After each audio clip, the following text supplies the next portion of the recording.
अगले एशियाई winter games की मेजबानी कौन करेगा, इसका ऐलान हो चुका है।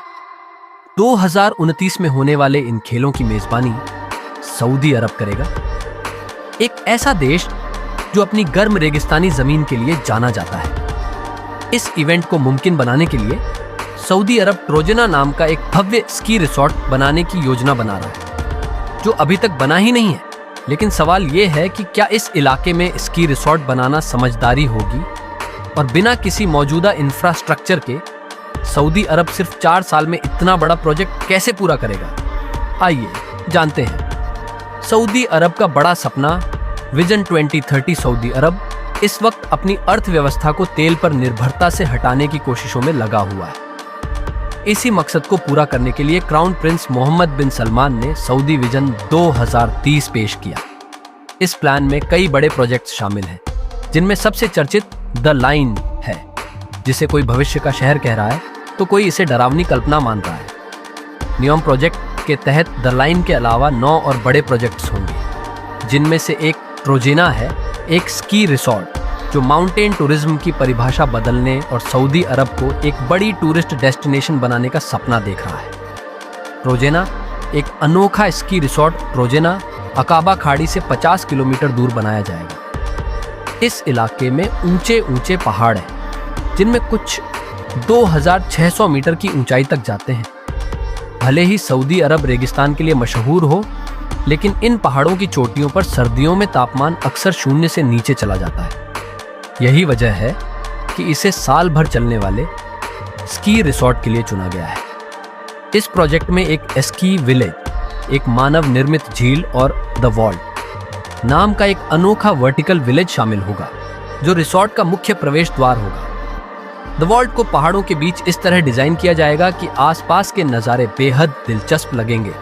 स्की स्लोप्स और झील का शानदार व्यू मिलेगा। इसके अलावा ट्रोजेना हर मौसम में अलग अलग एक्टिविटीज ऑफर करेगा। वेलनेस सीजन, झील सीजन वाटर स्पोर्ट्स के लिए, adventure season paragliding, mountain biking आदि के लिए, और विंटर सीजन 2029 एशियाई विंटर गेम्स। क्या ये संभव है? ट्रोजेना का प्लान तैयार होते ही सऊदी अरब ने 2029 एशियाई विंटर गेम्स की मेजबानी के लिए आवेदन कर दिया। चूंकि पश्चिमी एशिया की जमीन रेगिस्तानी है, इसीलिए इसे कभी विंटर गेम्स की मेजबानी के लिए नहीं चुना गया था। लेकिन एशियाई ओलंपिक परिषद OCA को भी मेजबान ढूंढने में मुश्किल हो रही थी और सऊदी अरब इकलौता उम्मीदवार था। 4 अक्टूबर 2022 को OCA ने आधिकारिक तौर पर सऊदी अरब को 2029 एशियाई विंटर गेम्स की मेजबानी सौंप दी। हालांकि ट्रोजेना अभी तक पूरा नहीं हुआ है और यह भी साफ नहीं कि निर्माण कार्य शुरू हुआ है या नहीं, लेकिन सऊदी अधिकारी इसे एक ऐतिहासिक इवेंट बनाने को लेकर आत्मविश्वास से भरे हुए हैं। बड़ी चुनौतियां, क्या ये असल में संभव होगा? रिसॉर्ट को 2026 तक पूरा करने का लक्ष्य रखा गया है, लेकिन कई लोग इस डेडलाइन को लेकर संदेह जता रहे हैं। वजह है आधारभूत ढांचे की कमी और इस प्रोजेक्ट का जीरो से शुरू होना। इसके अलावा बड़ा सवाल ये है कि क्या इस इलाके में विंटर गेम्स कराना वाकई सही फैसला है? पहाड़ों पर ठंड तो रहती है, लेकिन यहाँ बर्फबारी बहुत कम होती है। पिछले 5 सालों में सिर्फ 2 बार बर्फबारी हुई है।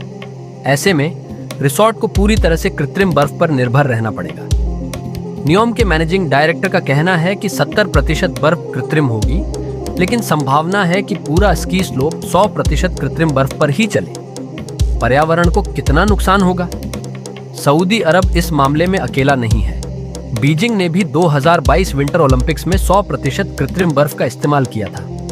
हालांकि सवाल यह है कि इतनी बड़ी मात्रा में कृत्रिम बर्फ बनाने के लिए कितनी पानी और ऊर्जा की जरूरत होगी। उदाहरण के लिए चीन ने 2022 विंटर ओलंपिक्स में 1 अरब लीटर पानी का इस्तेमाल किया था, जो करोड़ों लोगों के एक दिन के पीने के पानी के बराबर है।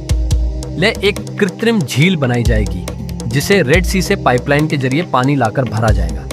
लेकिन 50 किलोमीटर दूर से पानी लाना अपने आप में एक महंगा और ऊर्जा खपत करने वाला काम है। यही वजह है कि इस प्रोजेक्ट की सस्टेनेबिलिटी पर सवाल उठ रहे हैं। सऊदी अरब की खेल रणनीति हाल के वर्षों में सऊदी अरब ने खेलों के जरिए अपनी वैश्विक छवि सुधारने की कोशिश की है।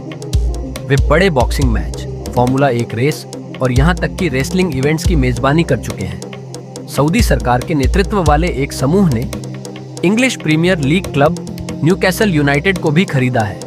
इतना ही नहीं, सऊदी अरब, मिस्र और ग्रीस मिलकर 2030 फीफा वर्ल्ड कप की मेजबानी के लिए भी आवेदन करने की योजना बना रहे हैं। हालांकि आलोचकों का कहना है कि सऊदी अरब पर्यावरण या सस्टेनेबिलिटी को लेकर गंभीर नहीं है, बल्कि सिर्फ अपनी छवि चमकाने के लिए इन प्रोजेक्ट्स को बढ़ावा दे रहा है। आगे क्या होगा? ट्रोजना का निर्माण 2022 में शुरू होना था और 2026 तक इसे पूरा करने की योजना है।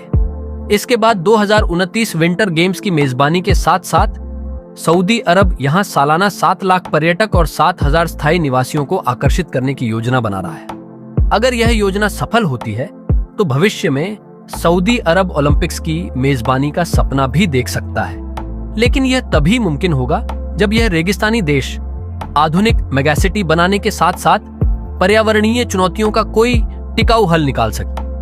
आपका क्या कहना है? आपको क्या लगता है, क्या सऊदी अरब का यह प्रोजेक्ट सफल होगा या ये सिर्फ एक दिखावा है?